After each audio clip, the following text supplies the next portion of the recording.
Assalamualaikum warahmatullahi wabarakatuh. Bapak Ibu pemirsa di rumah, jumpa lagi dalam channel Rats Organic Official.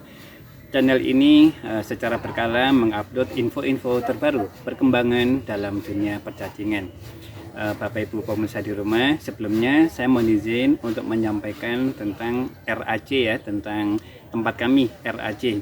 RAC ini sebuah singkatan, yaitu Rumah Alam Jaya. Jadi ini cuma sebagai pengingat aja Bapak Ibu, khususnya bagi saya pribadi, terlebih untuk kita semua gitu ya, bahwa rumah kita yang sebenarnya adalah alam kita. Jadi alam ini Bapak Ibu memiliki potensi yang luar biasa ya, potensi terpendam yang luar biasa. Jadi kalau kita bekerja, berkolaborasi, bersinergi dengan alam, kita memaksimalkan potensi alam ini ya, potensi yang luar biasa ini akan keluar dan itu akan memberikan dampak kembali kepada kita sendiri. Jadi siapapun orangnya yang bersinergi dengan alam, insya Allah pasti akan jaya gitu ya. Itu filosofi dari RAC. Sekali lagi, RAC singkatan dari Rumah Alam Jaya gitu.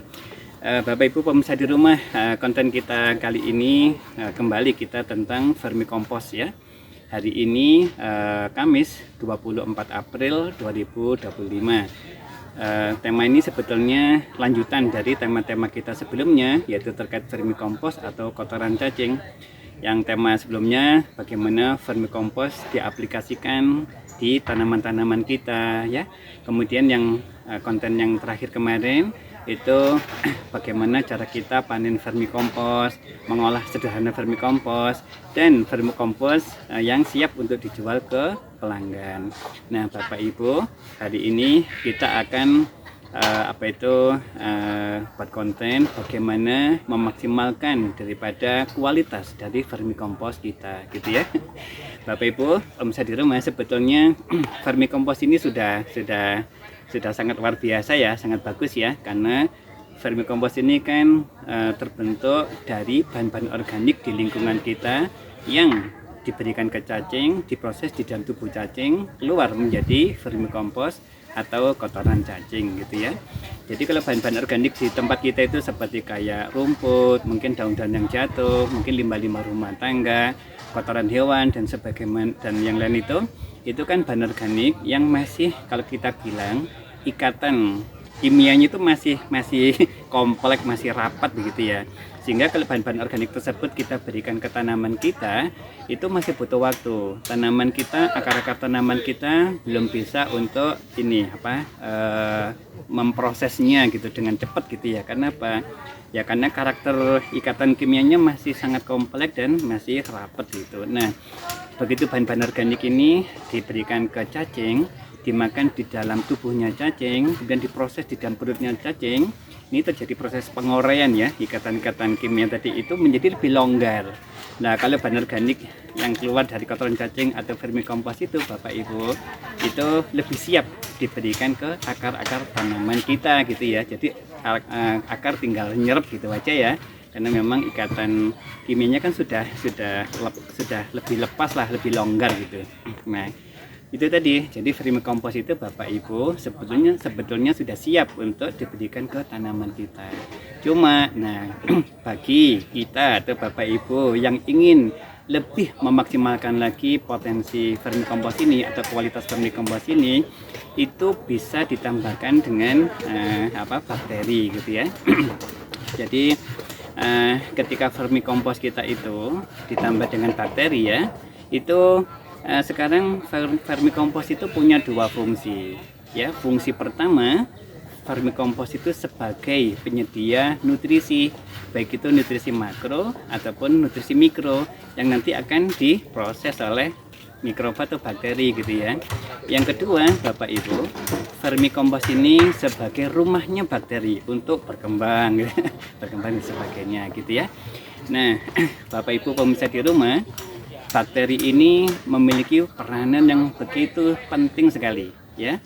Yang pertama Bapak Ibu, bakteri ini berfungsi untuk sebagai chef gitu ya, sebagai kokinya Karena di vermikompos itu kan banyak nutrisi makro mikro gitu ya yang sebetulnya sudah siap diserap oleh akar. Tapi kalau nutrisi-nutrisi ini makro mikro yang ada di vermikompos ini kemudian dikelola dimasak gitu oleh bakteri, maka nanti akan menghasilkan nutrisi yang siap pakai gitu ya, yang langsung diserap oleh akar tanaman kita. Itu peranan bakteri yang pertama sebagai koki atau memasak nutrisi-nutrisi yang ada di vermikompos. Yang kedua Bapak Ibu, bakteri itu berfungsi sebagai penggembur tanah gitu, sehingga akar tanaman kita bisa leluasa untuk masuk dan berkembang. Kalau tanah kita itu padat, tuh akarnya melungker itu jadi kendala gitu ya. Ya karena ya tekstur tanah yang padat. Kemudian bakteri-bakteri ya yang ada di tanah itu Bapak Ibu, peranan yang lain adalah bakteri itu menangkap nitrogen yang ada di alam ini, di udara ini. Kan di udara itu 70% itu nitrogen. Sayangnya kalau udah masuk ke tanah, kalau tidak ada yang mengelola, yaitu nitrogen akan lepas gitu ya. Jadi nitrogen ini Bapak Ibu akan ditangkap oleh bakteri, kemudian dirubah menjadi unsur yang lebih sederhana ya, nitrit, nitrat, baru diserap oleh bakteri, diserap oleh akar tanaman. Kemudian Bapak Ibu, ada nutrisi yang luar biasa yang namanya sinar matahari, cahaya matahari. Ini kalau sudah masuk ke tanah, itu kalau tidak ada mengelola, ya otomatis ya itu juga kurang bermanfaat. Itu sinar matahari yang luar biasa itu. Jadi perlu bakteri untuk mengelola sinar matahari ya. Ada juga bakteri yang menetralkan asam gitu. Karena kalau tanah kita Bapak Ibu itu kalau tanahnya asam ya tanaman gampang kena penyakit gitu. Jadi ada bakteri anti penyakit gitu, jadi antivirus gitu. Jadi peranan bakteri itu benar-benar sangat penting Bapak Ibu untuk membuat lingkungan tanaman kita yang luar biasa. Memang kita tahu bakteri hari ini banyak yang mati ya gara-gara kayak pupuk kimia itu membuat bakteri kita mati, sehingga potensi yang alam yang luar biasa ini tidak termanfaatkan dengan baik gitu ya. Tapi itu Bapak Ibu pemirsa, kita sangat optimis ya dengan kembalilah pemanfaatan vermikompos ya, dimana bahan-bahan organik yang begitu berlimpah di tempat kita kasihkan ke cacing berubah jadi vermikompos. Vermikompos itu memberikan nutrisi mikro makro yang cukup lengkap. Vermikompos itu tempat rumahnya bakteri berkembang biak. Maka insya Allah kita sangat optimis, kita akan kembali lagi ke pertanian organik dengan hasil yang insya Allah maksimal. Nah sekarang bagaimana cara kita memaksimalkan vermikompos? Mari kita ke lapangan. Baik Bapak Ibu, nah sekarang kita praktek bagaimana memaksimalkan kualitas dari kotoran cacing atau vermikompos ya. Nah ini ukuran sekitar 1,5 ton vermikompos yang baru kita panen. Kemudian langkah pertama Bapak Ibu, vermikompos perlu kita siram dulu, kita lembabkan, cukup lembab saja. Karena syarat bakteri berkembang biak dengan maksimal ketika kondisi medianya lembab. Yuk. Baik Bapak Ibu, setelah langkah pertama ya vermikompos kita siram untuk kelembapan. Langkah kedua sederhana, kita langsung menyemprotkan dengan bakteri ya. Bakteri yang dipakai bisa bakteri apa saja ya Bapak Ibu, bisa mudah mendapatkan di toko-toko pertanian terdekat.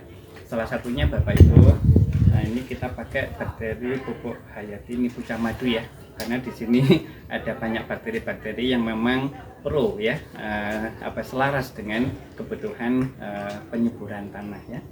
Ini Nipuca Madu. Kemudian takarannya Bapak Ibu pemirsa, satu botol ini 1 liter bakteri ini itu untuk kita semprotkan 1 ton media organik atau di sini vermikompos ya. Kemudian untuk pengencerannya setiap 1 liter ini itu ditambahkan dengan 100 liter air biasa ya, boleh air sumur, boleh air yang lain lah, air sungai, air PDAM silakan. 1:100 liter air untuk pengencerannya. Nah ini kalau untuk satu tangki ini 16 liter ya. Jadi 16 liter itu diisi ini satu tutup botol.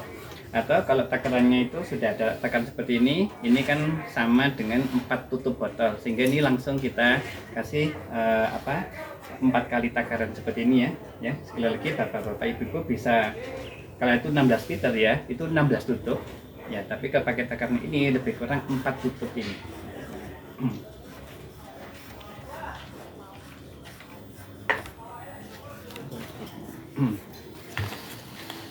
Ya, jadi 4 takaran tutup. 1 2 4.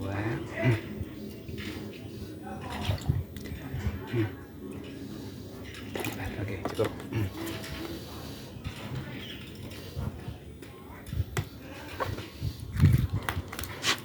Oke ya, jadi sekali lagi 1 liter 1 tutup botol ya.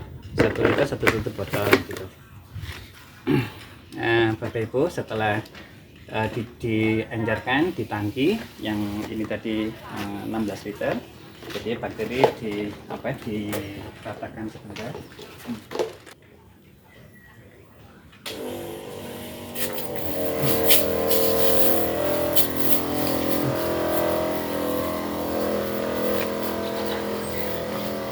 Disemprotkan merata Bapak Ibu. Bagus kalau pakai sprayer, atau kalau misalkan tidak ada sprayer, Bapak Ibu bisa pakai ini aja, kalau yang di ini ya, atau dikeluarkan ke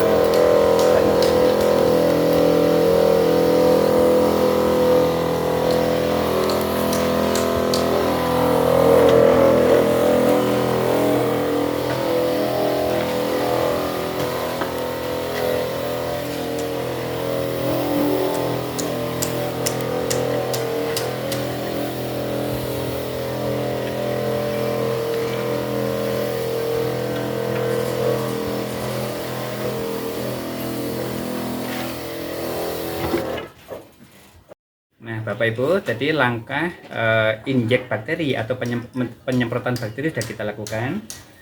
Bakteri-bakteri tadi itu dengan macam-macam peranan tadi itu sudah nempel ke casing atau vermicompost. Vermicompost lagi itu rumahnya bakteri untuk berkembang biak. Vermicompost itu adalah bahan organik yang akan diurai atau penyedia nutrisi makro mikro yang akan diurai oleh bakteri. Nah, Bapak Ibu, begitu bakteri nempel di vermicompost, bakteri akan mulai berkembang biak gitu ya. Nah, supaya perkembangbiakan bakteri itu maksimal, maka perlu kita tutup ya dengan paranet gitu.